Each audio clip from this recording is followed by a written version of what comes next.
Okay, I'm going to start the meeting. I just want to introduce Dr. Steve Lindner. I've known Steve quite a while, and I'm pretty amazed at his bio here. Doctor of chiropractic from Life University, well, Life College at the time, 1996. He's remained active in advancing patient-centered care through chiropractic, neurology-driven chiropractic care, evidence-based nutrition, and functional exercise. In addition to his Doctor of Chiropractic degree, he has a Master in Science of Clinical Nutrition and is a certified nutritional specialist. Membership facility for students from Palmer College and the University of Bridgeport, Northeast College of Health Sciences as well. Assistant Director for Online Learning at the University of Bridgeport Nutrition Institute, and is an associate professor in the Master of Science program, teaching courses in A&P and for the nutritional pathophysiology, vitamins and mineral virtual clinic, A&P at Adelphi University, Kaiser University, National Community College, and Grand Canyon University. So Steve has been really busy, but we know his heart is really chiropractic. I remember all the days way back to the self-serve. So Steve, floor is yours, buddy. Thank you. It's great to be here. There's so many wonderful people that I see on the meeting, and I wonder, why me? Why am I here to speak to this group when there's so many wonderful people that have many more years of experience than I? But perhaps I can share a little bit of my story. You can get to know me a little bit better. I've kind of stepped back a little bit just to build up more on what I know chiropractic to be, and to build up chiropractic in my community, and to help raise the standard of chiropractic in my community amongst the different universities and colleges that I work at. That's kind of been a big focus of mine. My journey was very, let's say I'm a child of Pasquale Cerasoli, right? For those of you that remember Pasquale, thank you all for being here today to talk about chiropractic. So within my roots and the deepest part of my soul is the teachings of Pasquale and the self-center. That's where I learned my public speaking. He insisted that we would get up and speak for several minutes and handle questions on the spot. He said, you never know when you're going to be asked to speak. But I was petrified of public speaking. And that kind of forced me to teach. I wanted to get up in front of people and to teach and get in these very uncomfortable situations. So I kind of put myself there, and a lot of doors have opened over the years. But starting out was very principled chiropractic, and my vision was very limited in terms of, I'm only adjusting people and nothing outside of that. And I'm a sinner if I have any conversation outside of that. And that's really what I felt. And many people that I surrounded myself with would agree with that. And then you grow, right? In chiropractic, we grow and we adjust, and our vision changes and our circles change a little bit. So I started to get a little bit frustrated with myself within my practice, where, I heard of all these healings that Pasquale would be able to help, and all these, Sigafus and Sid Williams and all these people and all these miracle stories. And I always had a vision of those people being in my office. And on occasion we get those, but I wanted more of that. So I thought it was in education. I thought, well, let me learn more. Let me build up on the educated intelligence. I felt my spirit was strong. Let me build up, balance, those two different bits that lie within. So I was toying between functional neurology and nutrition. And I was thinking neurology, but I had these nutraceutical reps that were coming into my office at the time, and they knew a whole lot more about nutrition than I did, and it kind of hurt my ego. So I'm like, let me look into nutrition a little bit. Um, so I went back for my master's degree in nutrition, and I always wanted it to kind of revolve around chiropractic. Everything was always moving away from it, but how do I bring it back to the core, to what we do? And for me, it was very simple. It kind of goes back to what we learned in anatomy and physiology, right? It's structure determines function, and functioning helps to maintain structure. But if you go back to it, it goes back to the cell, and the cell has a structure, but it's based on its chemistry. To me, it's the biochemistry, that chemistry, and the cell membrane has a structure, and it's carbs and proteins and fats. And if we keep that structure healthy, then tissues become healthy, right? Cells become healthy, then tissues, and then organs and the systems. So for me, it was like, okay, we're talking about neurology. How do I optimize it at the smallest level, right? We have to have chemicals. They tell a woman if she's deficient in B vitamins, then the neural system, you're going to have limitations of matter there, right? So I always apply the nutrition back to chiropractic, which is what our state law requires anyway, right? You can practice it, but within that fine line, applying it to structure, function, subluxation complex, which I do. So my story is kind of structure function at the macroscopic level, the human body, the spine, the muscles, the spine, our human structure, the skeletal framework, but even at the chemical level, DNA is a structure, and the biochemistry, the difference between a carb and a protein and a fat, it's structure. And if the structure is off there, then it starts to impact and affect function. So I got the master's degree, and I started seeing, oh, I could have helped that patient a little bit different, or that one. So I started adding it to my care. And then I felt something else was missing. So then I went and did the CARIC program, and I did the functional neurology, and finished the program.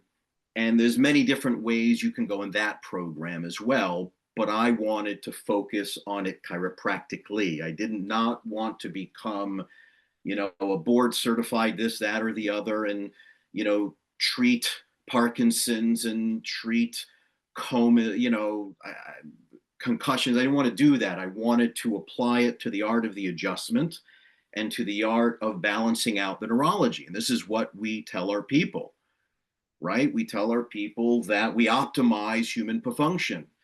And that's what we say, but how do we demonstrate it? How do we show and demonstrate that we're improving neurological function? So this is where kind of I'm at in terms of trying to raise that standard within my office, raise the standard with my reputation with other healthcare professionals, raise that standard and put out that message to other instructors, professors within the universities that have a variety of healthcare professions. And I've done that.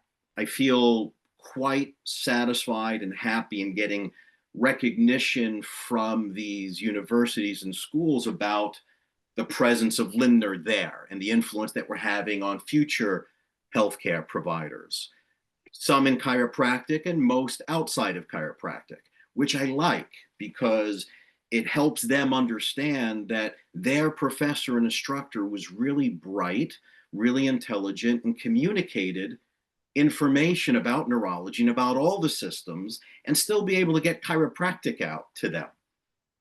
So it's kind of like my own little lay lecture built into my courses, which is a lot of fun. So we did the neurology, and I started applying some of the functional neuro and the nutrition and traditional chiro into the practice. And I started to see really nice changes within myself, how I communicated chiropractic, how my patients were telling other people about it. The storyline was quite nice. And what we're seeing all over social media today is minimizing chiropractic. We see buffoons out there just doing the craziest stuff on video and putting it out, and we think it's good. They think it's good. Maybe they get views, maybe they get likes, but they are belittling chiropractic. They put little microphones on people. They hear snap, crackle, pop for what? What message is that putting out to the community and to people? Do they think that when they watch someone get yanked, that, wow, that's going to bring in a whole lot of people and that's educational? It's shock value. It gets a lot of likes and views, maybe draws traffic their way. But what does it do for chiropractic? It does nothing but hurt it. Unless they're doing and demonstrating and they show that this person needs some, traction, or they need, whatever it is, but show and discuss and educate the people. Show them your findings, not just them online on social media, but how about the people that we are taking care of? I think it's really important to show that neurological connection and to show how function can change very quickly. Whether you're doing your Miles scans or you're doing your surface EMG scans or your thermographic scans or neurocolometer scans, like something that's evaluating and assessing neurological function that can be simplified to explain it to the people, but also show how their function is changing, because we're talking about structure and function. So if we're telling them that we found a structural issue and structure determines function and we're going to change the structure and we're going to help improve function, how are we demonstrating that? Are you using a dynamometer for hand strength, perhaps, pre and post adjustment? Are you doing blood pressure pre and post adjustment? Are you using a spirometer pre and post adjustment? Are you checking their coordination and balance pre and post adjustment? Things that don't require expensive technology. I'm a low tech, high touch guy. I don't like very expensive technology. What if I lose power in my office? I still want to be able to do my work.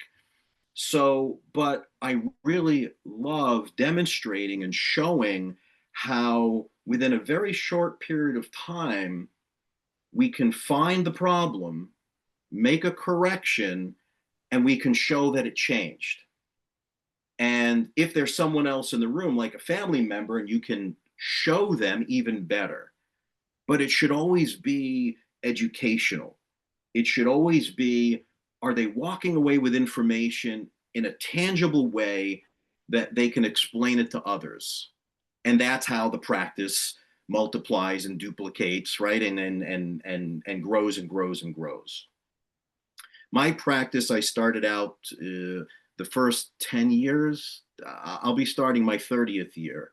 So my first 10 to 14 years, I think, was insurance based. And I had a big problem with the insurance companies, meaning they questioned why I was seeing a patient weekly and why my diagnosis was subluxation based. And it was life changing for me in such an amazing way. And I felt that when I was taking insurance, I was conforming. I was making things work, right? I have to fill the right code. They won't pay for that diagnosis code. I was like, I didn't feel good about it. And when I'll say wellness based, health promotional based, and people are coming in and I'm going, how you feeling today? And they're going, I feel great. Shit, insurance wise, that doesn't quite work, does it? But chiropractic wise, it's great. How are you? Never better. I feel amazing since last time. And imagine you write that down and then you get denied for everything. So it didn't feel right in my heart. It just, I knew it was changing. We all know, right, from the time you started your practice, no one's ever said how amazing insurance is and how much better it gets every year. It always kind of gets a little worse somehow. So I was thinking, chiropractically, let me be proactive. Let me make the change proactively before I'm forced to. That was my thought. And I kept holding on as long as I could, long as I could. And then, the universe finds a way to force you to make the decision that you probably should have made a long time ago.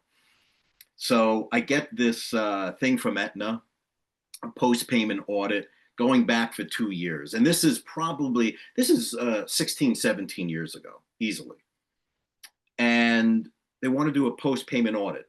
But what happened before the audit, let me precede it with why the audit happened.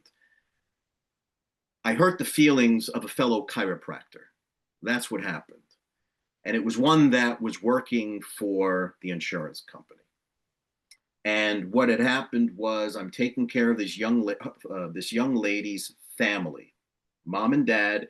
The young girl was at that time 3 or 4 years old. And I'm adjusting the mom and dad, but not the child. The parents didn't want the child being adjusted. And it always kind of bothered me. Like, how is it good enough for them, but not for the child? And they would always come in talking about how sick this child was.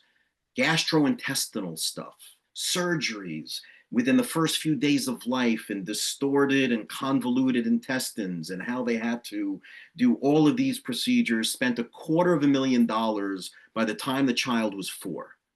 And every time they come in, they would share the frustration of what this gastroenterologist said and this one, and I'm hearing it. And I said, I'm a soft sell. I'm not hard sell guy. And I said, why don't you think about chiropractic? Why don't you consider bringing your child in? Let's see what happens.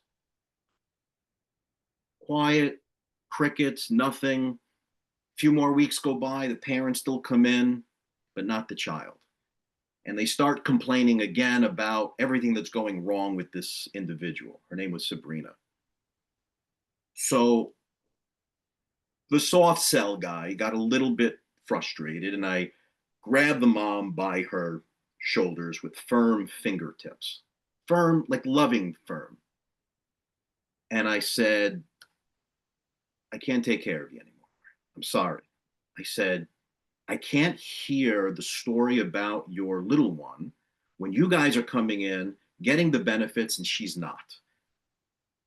I'll take care of you if you bring in the child. And I didn't know which way that was going to go, right? That could go one of two ways.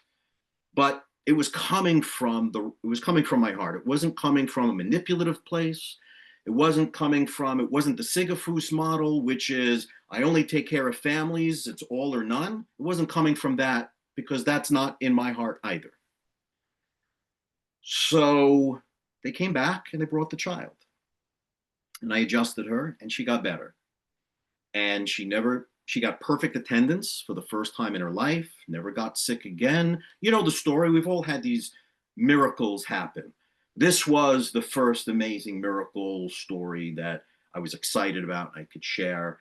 And it was, I was a life grad, and upper cervical was a big influence on my training. So Atlas was a big thing. Vagal nerve, C1, right? Amazing. She's now 17 or 18 years old. This happened when she was 4. And the insurance company calls and they want to know when I'm going to release her from care. And I'm the CCP guidelines, right? So I follow those guidelines because they are principled chiropractic set of guidelines that support what it is we do, which is subluxation, detection, correction, and management. I think it's not correction mostly. I think it's more management, to be honest with you, because very few of them get corrected like a final process, but we're managing them through care. So the doctor called, the DC calls from the insurance company when I'm going to release her from care. And I said, I don't understand. What do you mean release her from care? I'm not going to release her from care. We've look at how much Aetna has paid out on this child over the for the first 5 years, $250,000. How much have you paid at the time now she's 18? If she came one time a week, that's 50 adjustments a year. You do the math. It hasn't even come close to what they paid out for failed surgeries. So he says, you're gonna have to release her. I said, listen, here's what's gonna happen. Now, I have done peer reviews for New York State, right? Not for insurance companies. New York State is an external appeal state. So when a doctor and their patient gets denied care, you can appeal it to the insurance company. And we know how that falls. We know that they're going to go in alignment with the insurance company again. They're going to back their own people. And when you're not satisfied with that decision, then it goes to the state. The state doesn't care one way or the other. We're unbiased. So because I've done them for the state and we really don't care one way or the other, I like to look at the entire case and make a fair decision. Like, whoa, the insurance company was way wrong. The chiropractor and the patient were in the right. They deserve the care. Or this is excessive. I can read between the lines. I see what's happening here. It should be denied. Fair. So I said, what's going to happen is you're going to deny, it's going to be appealed. I have guidelines to support me, the CCP guidelines, and I will then win. It'll be a little work, but I know I'm going to win on the principle and the guidelines that I'm using. So he said, what's your diagnosis? And I said, cervical subluxation. And he said, what does that have to do with her gastrointestinal issues? So I said, aren't you aware of the connection, like the vagal nerve, and it goes to the entire gut and everything? And all I can say is I'm adjusting her atlas. And a side effect to that is her gastrointestinal or symptoms improved. My diagnosis is not GI related. I'm not doing that. Subluxation related. And the outcome was that she's much healthier as a result. Shortly after that, so I said to him, I probably shouldn't have said it, but I was very upset at the time. I wouldn't say this now, but I was hurtful. I was hurt by what he was saying. And I said, it sounds to me like you sold out. You sold out to the insurance companies. You couldn't make it in practice. You sold out, and this is what you're doing.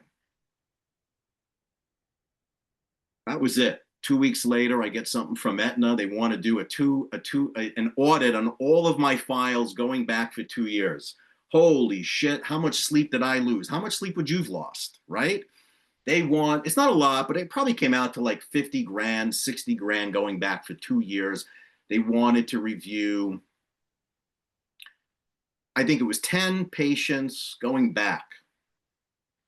So what did I do? This is a legal matter. Do I send them my soap notes? So who did I call? I called who I referred to as Darth Vader back then. He was Dr. Beige. Anyone remember Dr. Beige? I remember. He was from the other organization in New York. Very intelligent guy. He was a chiropractor and attorney, but he knew about the light, but he worked kind of like on the dark side a little bit at times. He just knew how to navigate. So I God said, rest him. what's that? I said, God rest him. Yes, yeah, rest in peace, exactly. So I said, Jack, what do I do here? Do I send the insurance company my notes? He goes, they ain't getting shit. Just like that. They're not getting shit. And I said, but they want 56. He was so calm and understood. He said, they're not getting anything. Don't worry. Send me a check for $2,500. We'll hire this guy and everything will be fine. Everything went away. Everything went away. No problems. But what that did for me was the fact that at night when I rested my head on the pillow and I wasn't at peace, I said to my wife, it's going to be uncomfortable for a year, maybe 2. We're going to go all cash. I took such pride in saying I had a cash practice. Now it's like a Zelle practice, right? 2025, everyone's Zelle, Venmo. No one uses cash anymore. So, what freedom it created for me when I made that decision. 100% cash based. I had a heart to heart with every patient, didn't put out any letters, no, nothing. I just spoke to each one directly about the changes that are taking place, and that it's been an honor serving them. And I would totally understand if they needed to leave the office and go to someone else that took their insurance. I get it, no problem. But they stayed, and the practice grew and grew because I became free. My decision making was really pure. It was clean. I could speak the way I wanted to speak, teach the way I wanted to teach, and not have to wait for the mailman at that time to bring me money and to bring me the check. Now the payment is before the service is given. I never leave. There's no balance. There's no stamps. There's no invoices that go out ever in the last, whatever it's been, 17 years of that. So, having this cash based practice, when the expectation for most people is, do you take the card? Do you take my insurance? It pays for everything. I'm so proud to say, no, we don't. We don't. Here's my website. I'm very transparent. Here's the menu. Here's what I offer. These are the fees. Here you go. And now I don't even have to do it, because if someone's been referred to the office at this point, they just know. They know how things function. In terms of raising the standard, all of my patients they're required to come in a minimum of once a month. If they don't come in once a month, then there's another rescreening. If they miss the month, they have to come in, pay for a re-exam. If they're not seen within a 30-day period, there's screenings, there's exams, and it costs more for them out of pocket. So I'd say most people are coming once a week anyway. But if they do miss, they know they have to fill out the new intake form. We have to do an updated exam. You'd be surprised how much changes in a month, especially after COVID times. People are very, very sick. They're very inflamed. They're just, as a good friend Matt McCoy would say, they're walking bags of inflammation, and they are. So I think it's important to raise the standards to make sure that we can communicate well with people, that we're sharp, that we can communicate with them about anything. Whatever it is that's going on with their health, we don't want them to be intimidated to communicate with us. Doc, I had to take this medication. Some of them are even afraid to say it because they feel like they're sinning. Just no different than them being afraid to tell their medical doctor they're seeing a chiropractor. So we want to open the dialogue and have them be able to communicate with us and be free to discuss everything with their health, and us be sharp enough and knowledgeable enough to communicate with them and their doctors. I had an internist yesterday. She has referred me, I don't know, I'm going to say 10 people in the last month, an internist. And she understands neurological chiropractic. She loves the ANS chart, the autonomic nervous system chart. She loves that. I go out of my way. When was this? I go out of my way Saturday morning, drive to Brooklyn to bring her one of my old, from late 70s, early 80s, the ANS posters that you can't even find anymore. I had it archived in my basement in my office, rolled up.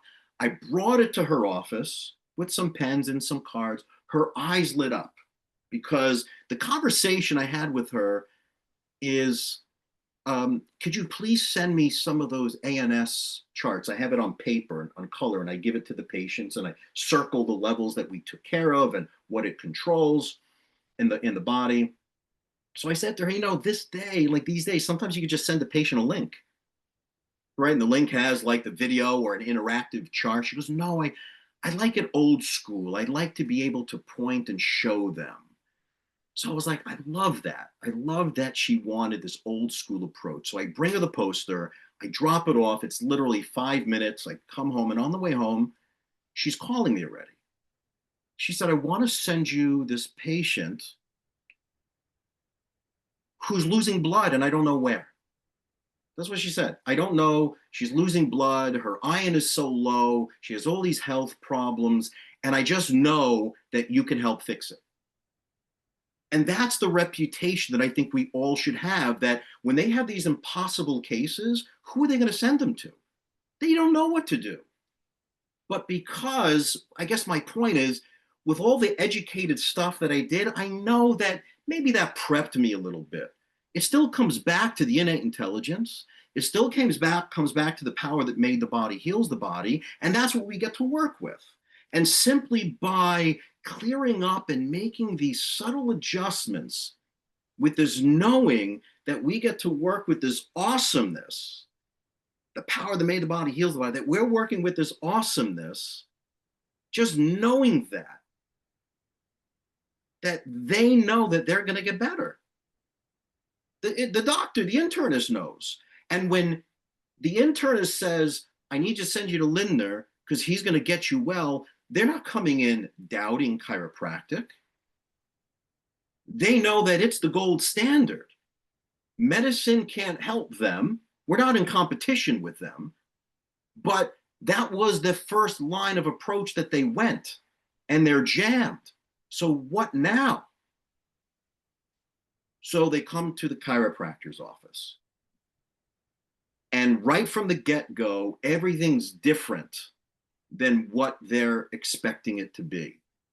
From the greeting, from the personalized handshake, from the eye contact, from getting to know them, from building that rapport, by building that connection before the correction, that's where the magic is, getting to know them. And having that relationship established and that trust that's there, and explaining to them what's going to take place. Here's what's going to happen. Here's what we're going to do. And in 30 days, if we don't see any changes, you can fire me. And they love that, but it's the truth. I'm not expecting 30 days for the change. I'm expecting it as quick as flipping that light switch. So she came, that woman came. I scanned, we did everything. I did all my neuro stuff and my structural stuff, and I wasn't satisfied. I didn't get the change on my pre and post scans. I was like, man, all right. She said, is this going to be a difficult case? I said, no. I need to figure out a different way to deliver the right adjustment to you. Just give me a moment. And I'm thinking, and I'm like, I'm just going to toggle her. And I toggle her atlas. She sits for 10 minutes. We scan her. What a dramatic change. It was like night and day difference. And I'm not a big toggler. I don't do a lot of knee chest or toggle, but I listen. I listen to my intuition. I listen to the voice within. And when it talks, I listen. And that's where the magic happens. So I didn't know what I was going to talk about today. There really was no plan. I'm hoping that some of this stuff came out and resonated with some of you. I know it's 9 o'clock. You know, Pasquale used to say the mind can only absorb what the buttocks can endure. I could probably go on and talk about other things, but I think that was really the message, perhaps, that I wanted to share, is that I think that we really need to get the chiropractic message out. Forget about the communities. Don't worry about getting it out. Get it in your centers where you are. Get it out to your people. And just through that, through applying your focus and energy there to the people, that vibration, that frequency will permeate, and people will know. They'll find out.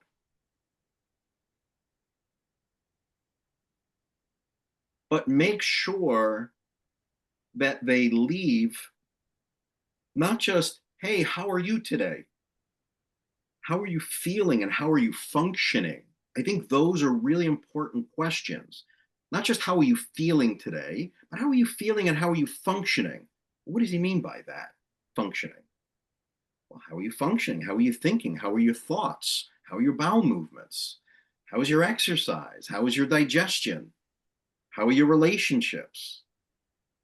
How are you feeling overall, right? Feeling and functioning are two very different concepts, and functioning is based on structure. Structure determines function. So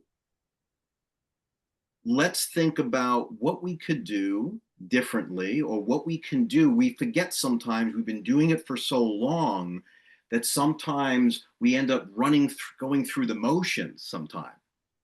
Are you getting to your office early, or you just, you open at 9 and you get there at 8:55 and the patients are there, like they see you walk in, or are you there well before you open? Everything's perfect.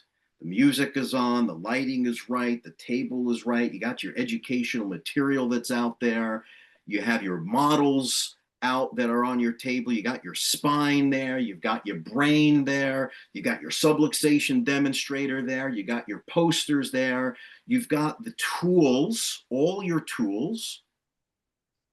You have the right tables that don't have duct tape on them, that are new tables or look new, because the people we serve are getting on them. They're worth the best.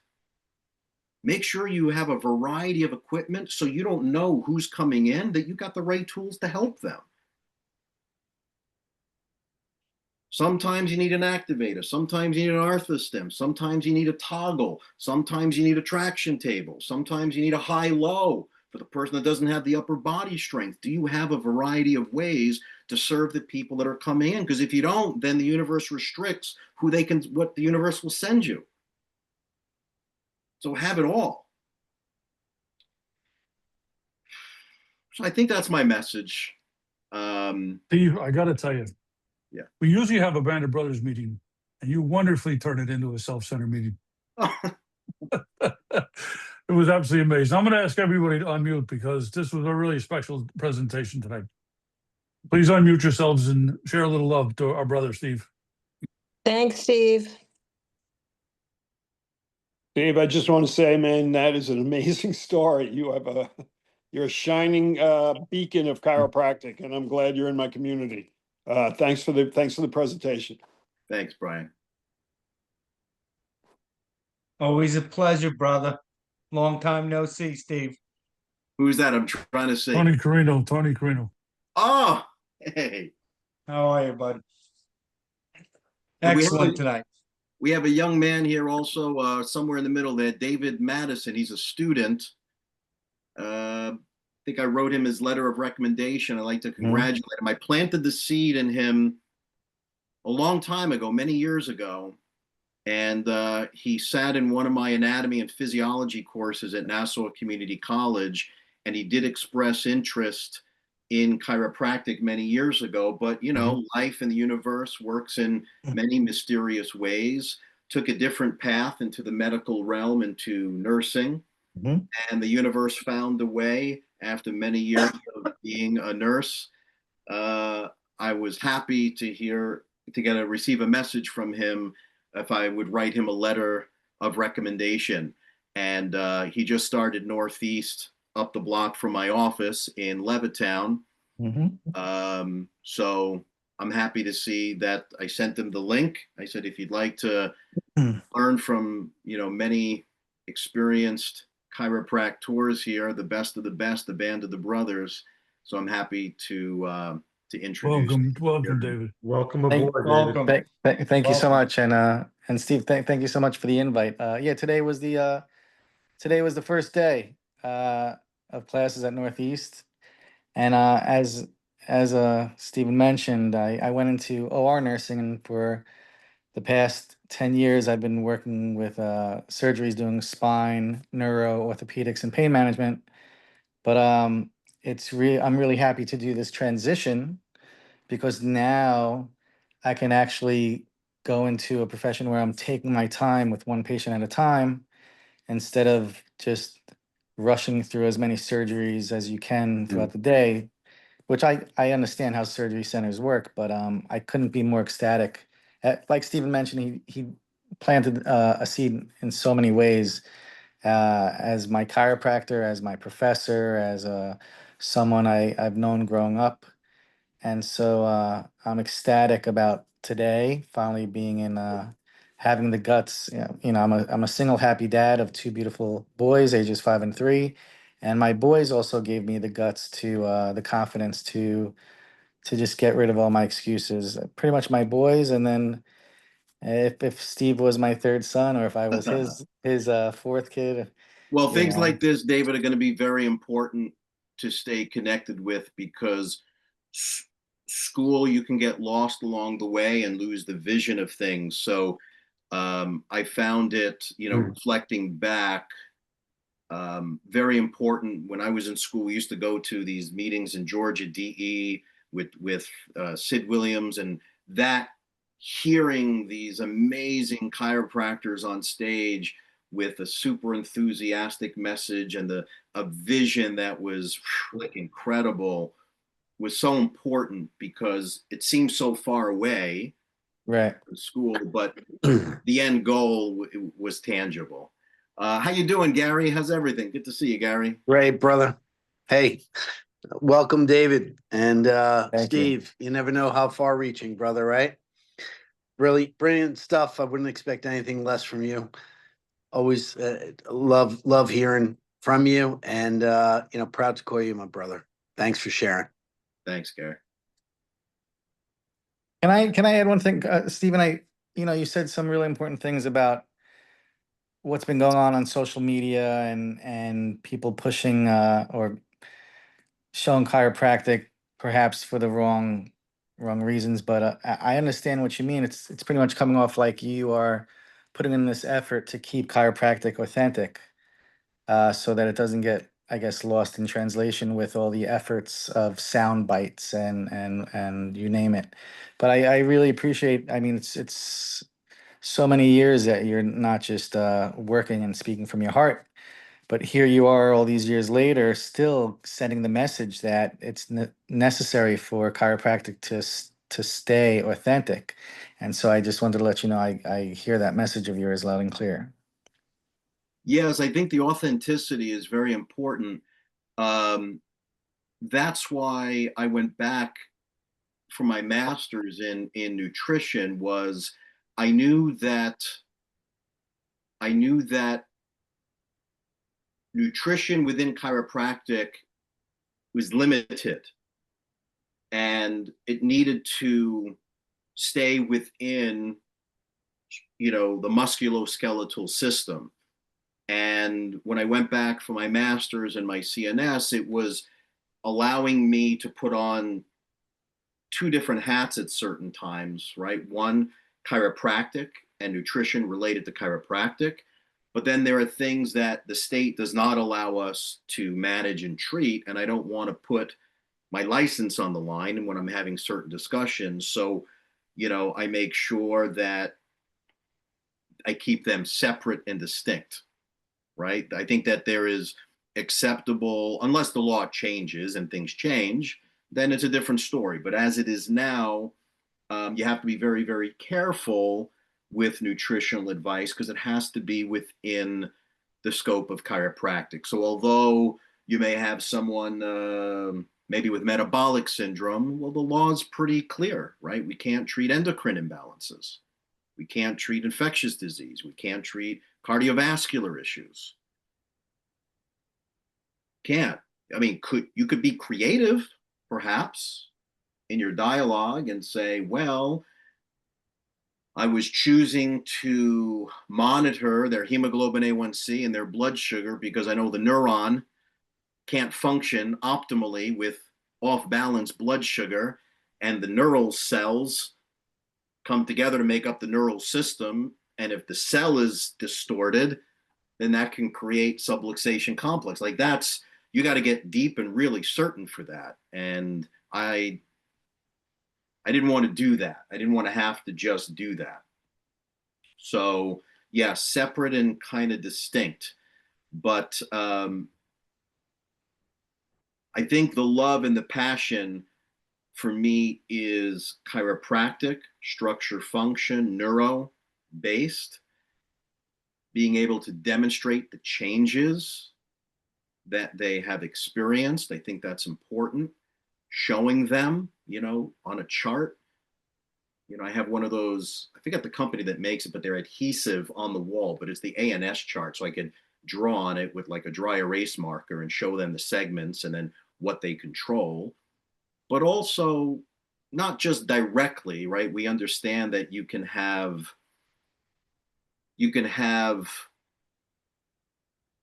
structural issues outside of the spine that throw people off.